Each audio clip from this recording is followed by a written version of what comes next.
IT jam 2026 का examination हो चुका है। अब यहाँ सबसे बड़ा सवाल ये आता है कि क्या रहेगा स्टूडेंट्स 2026 का एक्सपेक्टेड कट ऑफ। तो इसी के बारे में कंप्लीटली डिटेल में हम लोग डिस्कस करने वाले हैं। नमस्कार, मैं हूँ आशिता मैम, आपकी लाइसेंस एजुकेटर। चलिए यहाँ पर डिस्कस करते हैं क्या रहेगा आपका एक्सपेक्टेड कट ऑफ स्टूडेंट्स। तो कुछ प्रीवियस ईयर के ट्रेंड को अगर हम ध्यान से देखें तो 2025 में आपका जनरल कैटेगरी का जो कट ऑफ गया था स्टूडेंट्स, वो गया था 24.46, क्योंकि पेपर का लेवल थोड़ा सा अप था स्टूडेंट्स। ओबीसी के बारे में अगर हम बात करें तो 22.01, एससी एसटी और पीडब्ल्यूडी की अगर हम बात करें तो 12.23, ये कुछ आपके पास रहे थे स्टूडेंट्स कट ऑफ। 2024 में अगर हम बात करें तो आईटी मद्रास के थ्रू कंडक्ट हुआ था। पेपर का लेवल जो है स्टूडेंट्स वो आपका काइंड ऑफ इजी की तरफ आया था। तो 44 जनरल कैटेगरी का गया था, ओबीसी के लिए 40 और एससी एसटी के लिए 22 गया था। 2023 में अगर हम देखें तो जनरल कैटेगरी के लिए 33 गया था, ओबीसी के लिए 29 गया था, एससी एसटी के लिए 16 गया था।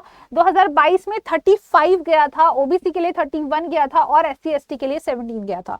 तो स्टूडेंट्स यहाँ पर इस बार का जो पेपर का लेवल है बायोटेक का, जो स्पेशली अगर हम बात करें सभी एस्पिरेंट्स, जब हमने डिस्कस करा कि एनएटी के सवाल, एमएसक्यू के सवाल या आपके एमसीक्यू के सवाल कैसे थे, तो सभी स्टूडेंट्स ने हमें ये कहा है कि मैम पेपर जो है वो मॉडरेट से इजी के बीच में आ रहा था।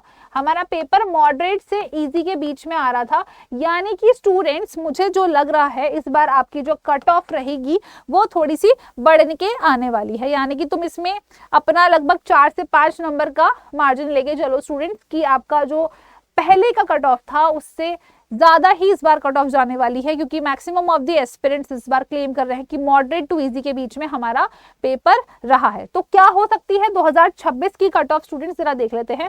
तो जनरल कैटेगरी के लिए what we are expecting is 31 to 34 तक का आपका स्कोर अगर है तो ये शायद स्टूडेंट्स क्वालिफाइंग के लिए आपके लिए एक इनफ मार्क्स रहेगा। अगर मैं बात करूं ओबीसी ईडब्ल्यूएस के लिए स्टूडेंट्स, तो 29 से लेकर 32 के स्कोर की रेंज हमें एक्सपेक्टेड लग रही है, जितना भी सोफर हमने स्टूडेंट से कंसल्ट करा है। और एससी एसटी की और पीडब्ल्यूडी के लिए अगर हम बात करें तो 21 to 25 की रेंज हमें लग रही है स्टूडेंट्स।